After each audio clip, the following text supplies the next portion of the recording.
लगे हुए हैं। शिविरों में दीपक जल गए हैं।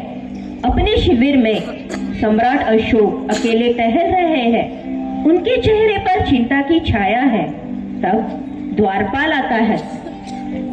राजन, एक संवाददाता आना चाहता है। उसे आने दो। संवाददाता आता है। महाराज की जय हो, महाराज की जय हो। गुप्तचर समाचार लाया है कि कलिंग के महाराज लड़ाई में मारे गए। मारे गए? तो क्या मगध की विजय हुई?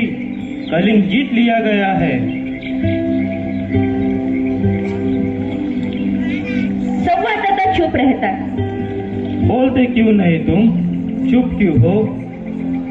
क्या बोलूं महाराज, कलिंग दुर्ग के फाटक आज भी बंद है। बंद है तो खुल जाएंगे। जाकर सेनापति से कह दो कि कल युद्ध में सेना का संचालन मैं स्वयं करूंगा। द्वितीय दृश्य। दूसरे दिन प्रातःकाल का समय है। अशोक सम्राट अपने सैनिकों के साथ कलिंग दुर्ग के फाटक पर जा पहुंचते हैं। मेरे वीर सैनिकों, 4 वर्ष से युद्ध हो रहा है, फिर भी हम कलिंग को नहीं जीत पाए हैं। आओ, आज हम अपनी मातृभूमि की शपथ लेकर प्रतिज्ञा करें कि या तो हम कलिंग के दुर्ग पर अधिकार कर लेंगे या मृत्यु को गोद में सो जाएंगे। सब सैनिक मगध की जय हो, मगध की जय हो, सम्राट अशोक की जय हो, सम्राट अशोक की जय हो। अचानक दुर्ग का फाटक खुल जाता है। सब आश्चर्य से उधर देखने लगते हैं। शस्त्र सज्जित स्त्रियों की सेना बाहर निकलने लगती है। सेना के आगे एक वीरंगना है। वह कलिंग सम्राट की बेटी पद्मा है।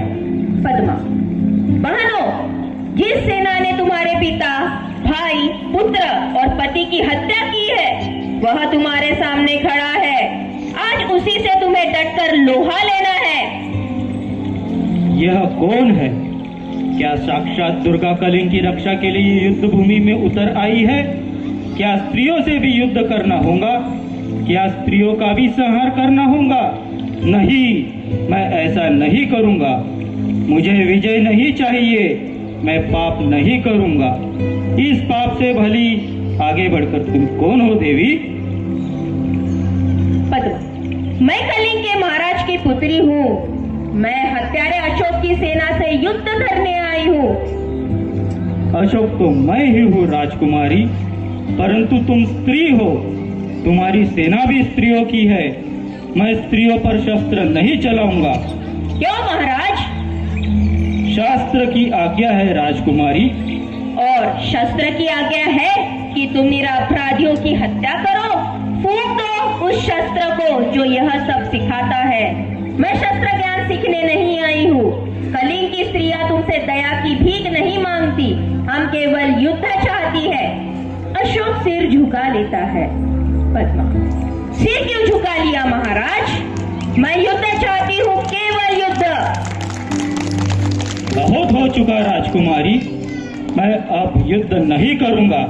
तलवार फेंक देता है। पर यह क्या महाराज? तुम भी अपने तलवारें फेंक दो सैनिकों। आगे से अशोक तुम्हें किसी पर आक्रमण करने की आज्ञा नहीं देगा। सभी सैनिक अपनी तलवारें फेंक देते हैं। पद्मा, मैं बुलावे में नहीं आ सकती महाराज। मुझे अपने पिता की हत्या का बदला लेना है।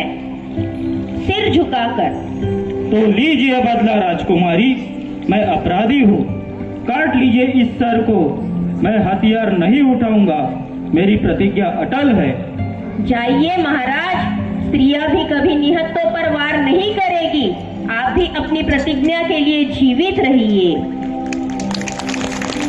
इसके बाद तृतीय दृश्य चालू होता है और उनके सभी सरदार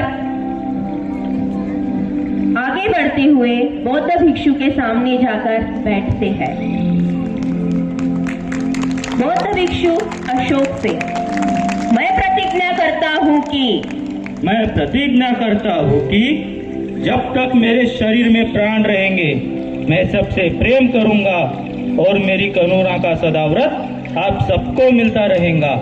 जब तक मैं जीवित रहूंगा अपनी प्रजा की भलाई के लिए काम करता रहूंगा। सब प्राणियों को सुख शांति पहुंचाने का प्रयत्न करूंगा। सभी धर्मों को समान दृष्टि से देखूंगा। मैं प्रतिज्ञा करता हूँ कि मैं अपनी पूरी शक्ति से आपकी आज्ञा का पालन करूंगा। बौद्ध भिक्षु बोलो। बुद्धं शरणं गच्छामि, धम्मं शरणं गच्छामि, संघं शरणं गच्छामि। अशोक इन शब्दों को दोहराते हैं। इनके साथ साथ जनता भी इन शब्दों को एक साथ दोहराती है। बुद्धं शरणं गच्छामि, धम्मं शरणं गच्छामि, संघं शरणं गच्छामि। और इस तरह सम्राट अशोक बौद्ध के मार्ग पर लग जाते हैं। Thank you.